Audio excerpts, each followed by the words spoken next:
Jesus refuses the cross. What if he said no? When the cross is raised before Jesus, something unexpected happens.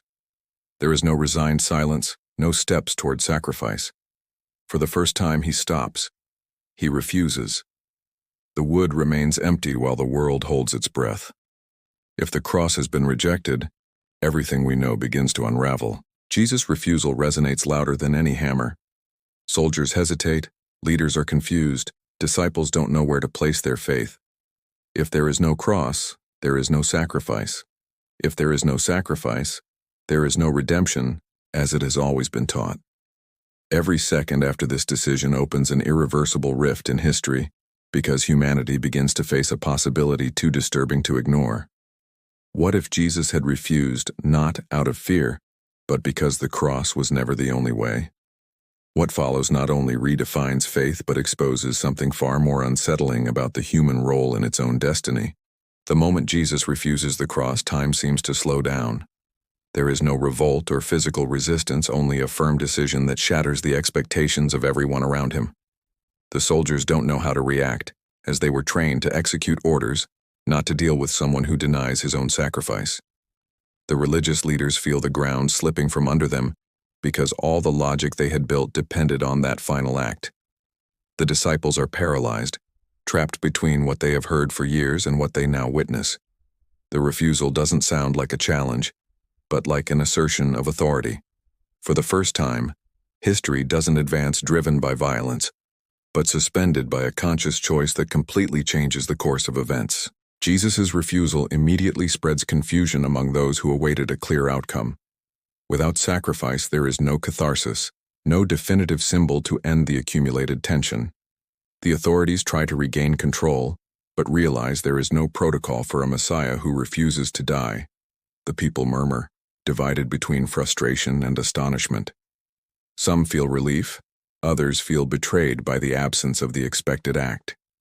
Jesus remains silent, not to avoid his fate, but to shift it. His refusal exposes something uncomfortable. Perhaps humanity needed the cross more than he did.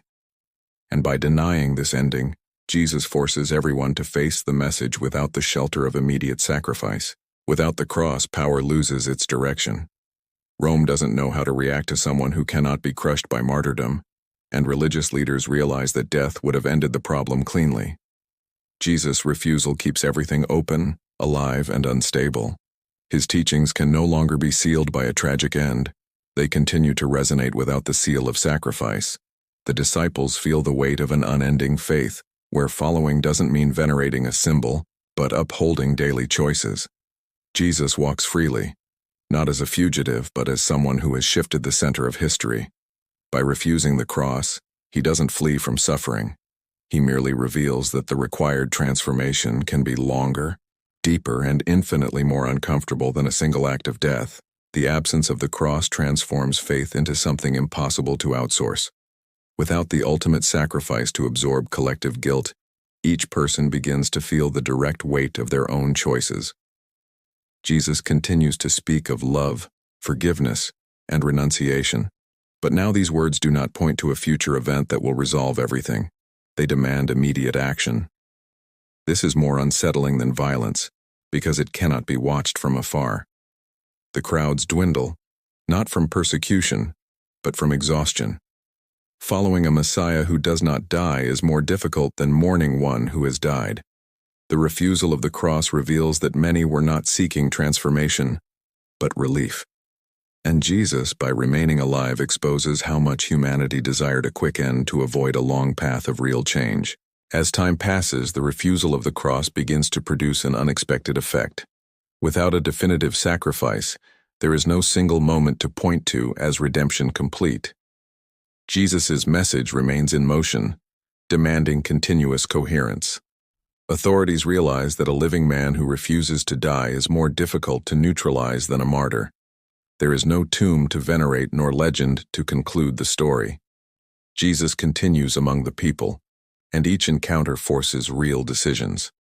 Some withdraw in silence, others approach with fear. The absence of the cross does not weaken the message. It makes it heavier. What could previously be remembered now needs to be lived day after day, without shortcuts or comfortable endings. As the story progresses without sacrifice, the conflict shifts inward, affecting individuals. Without the cross to concentrate guilt and hope, each person must decide what to do with Jesus' still living words. He speaks of responsibility, of true reconciliation, of relinquishing power without expecting immediate divine reward. This is frightening. The rejection of the cross removes the spectacle and leaves only the essence. The disciples realize there is nowhere left to hide behind fulfilled prophecies. Following Jesus comes to mean taking daily risks, without visible supernatural guarantees. The world discovers that perhaps it would have preferred a dead Savior, because a living Savior demands constant participation, and that costs more than admiration. If this interpretation is making you rethink this story, leave a comment below with your perspective. These videos are meant to provoke reflection, and I read all the comments. And if this type of content interests you, subscribe to the channel so you don't miss the next ones. Over time, the figure of the free Jesus begins to generate a different kind of threat. There is no armed revolt or immediate rupture, only a slow transformation that weakens old structures. People change habits, refuse revenge, abandon hierarchies based on fear. This is more dangerous than a visible uprising. The authorities realize that the cross would have frozen the message into a controllable symbol, but the refusal keeps everything in motion. Jesus does not offer an event to be remembered, he offers a path to be followed.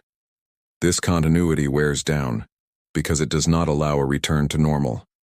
The refusal of the cross does not interrupt history, it extends it indefinitely, forcing each generation to grapple with the same uncomfortable question: to live the truth, or to try to silence it in another way.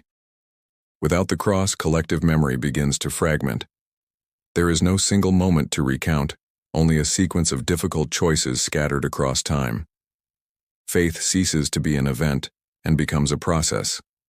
Jesus ages in the eyes of the world, not as a defeated leader but as a constant presence that cannot be easily mythologized. This frustrates those who desire a clear ending, a point where the story can be concluded and transformed into tradition. The rejection of the cross prevents comfortable faith, the kind that relies on fixed symbols.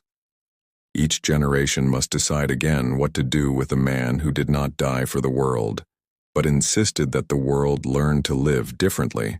Over the years, the rejection of the cross begins to reveal its deeper impact. Without a final sacrifice to ease the collective conscience, humanity loses the refuge of automatic forgiveness.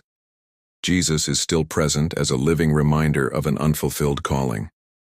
His words do not point to an event that resolved everything, but to a path that never ends. Many come to reject him not out of hatred, but out of exhaustion.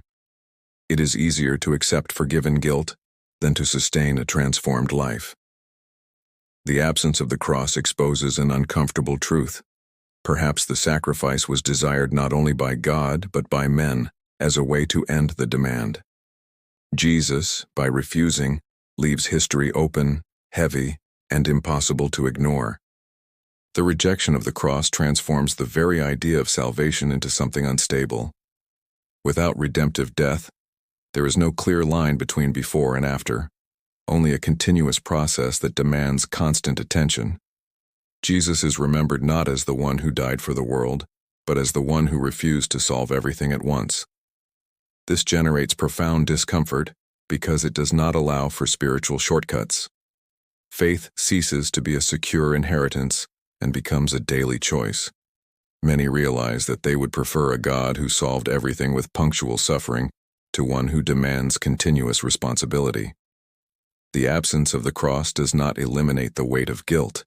It only redistributes it, forcing each person to deal with it without intermediaries or definitive endings. Over time, the refusal of the cross ceases to be seen as an isolated gesture and comes to be understood as a reflection of the human condition. Jesus did not deny suffering. He denied the idea that transformation could be outsourced to a single final act. His continued presence compels the world to confront conflicts without the promise of an immediate redemptive resolution. Institutions try to categorize him, but fail.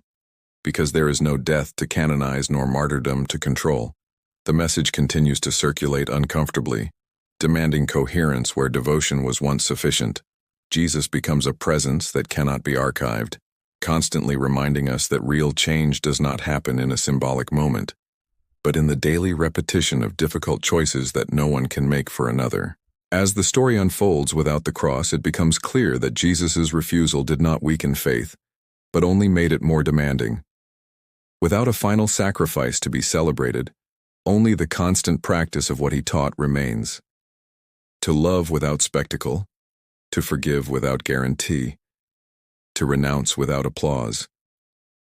This alienates many because there is no immediate reward or glorious conclusion. Faith ceases to be a memory and becomes an active presence. The living Jesus does not offer theological comfort but existential confrontation. His refusal exposes how much humanity desired an end that would resolve everything, when the true challenge has always been to sustain transformation over time. Without a cross, no closure, only continuity, and that weighs more than any one-off sacrifice. In the end, Jesus' refusal of the cross reveals an uncomfortable and profound truth. Transforming the world doesn't depend on one-off sacrifices but on continuous presence, courage, and choices. Without the cross, there is no simplified narrative or ready-made myth. There is only the demand to live the message every day. Jesus doesn't offer immediate relief, he offers responsibility. The story we know changes, not through a violent act, but through the persistence of someone who refuses to be reduced to a symbol. And perhaps the most disturbing ending of all is this: humanity is confronted by a living truth that cannot be closed off, forgotten, or silenced. If you enjoyed this approach and want to continue exploring stories that are almost never told this way, leave a like and subscribe to the channel. And now, click on the video that's appearing on the screen. It directly complements what you just watched and may completely change the way you see this story.